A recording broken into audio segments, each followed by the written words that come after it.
Risk taking is when you're stretching yourself, when you're going out on the skinny branches, when you're taking a chance on something. That is usually what people call being outside of your comfort zone. So it's important to know, well, what is the comfort zone? Well, if you think about it, it's where you mostly operate in. It's usually the things that you have gotten down. I started some new habits. They're new. They're outside of my comfort zone. Starting to eat healthier. That is outside of my comfort zone. What's in my comfort zone is the habits that I've been going at it for a while, and I've gotten really good at those habits. Those habits are inside my comfort zone. Those habits are like quick drive-through, Oreo cookies, right. ice cream. The healthy stuff that I'm starting to eat now is outside my comfort zone, but I keep at it, it's going to be in my comfort zone. So being in the comfort zone is not necessarily a bad thing. I have friends that always eat healthy. That's just what they do. They don't have to think about it. They don't get worried about it.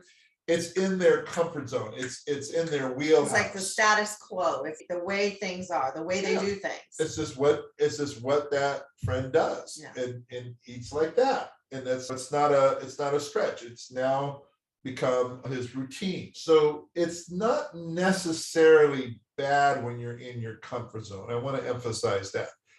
When does it become bad? When it becomes 7 hours of Netflix or pizza and beer 3 nights a week, 4 nights a week, right? Yeah.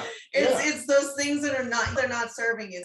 It's comforting. And that's why they call it the comfort zone. It's like, and I just recently learned that term comfort zone hasn't been around for very long. It's only about 20 years old, maybe 30 years old. It hasn't been around that long. It's a new term for us, but it's basically that place where we might feel numbed out. We might feel just simply apathetic. Just that's where we want to stay. And especially in stressful times, especially when we're up against things, facing challenges, things that are challenging for us at the time, we may need to be in that comfort zone a little bit. We may need to have that. It's called downtime. When you've been really going at it, you've been really working, you can take some time to just rest and to just chill in a healthy time being spent in your comfort zone. Rewarding yourself, doing all this work, and make a nice big warm bowl of popcorn and watch a movie. Maybe not 9 hours of Netflix, maybe a couple of hours of Netflix. That's healthy comfort zone time.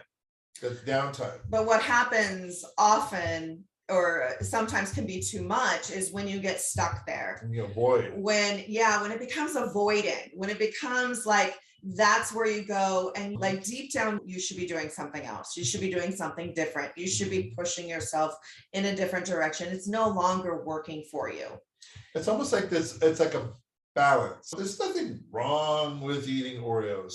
It has to be balanced. You can't just have it breakfast, lunch, and dinner. It's just like Netflix. You can't just sit there and watch 9 hours. I guess you could, but there's other stuff happening in your life. Well, and also the reason for it, the motivation behind it.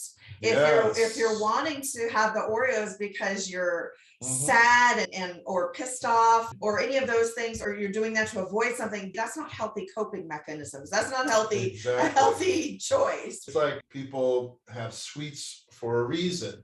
People may drink alcohol for a reason. Those reasons are usually for rewarding or celebrating something.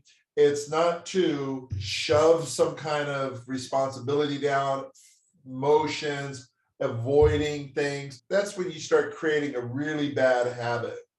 So risk-taking is a place where you grow. It's where you grow. Comfort zone is a place for you to gather yourself, to re-energize yourself, to acknowledge yourself, to nurture yourself. So there's purposes for them. And it's when people abuse those that it gets out of whack.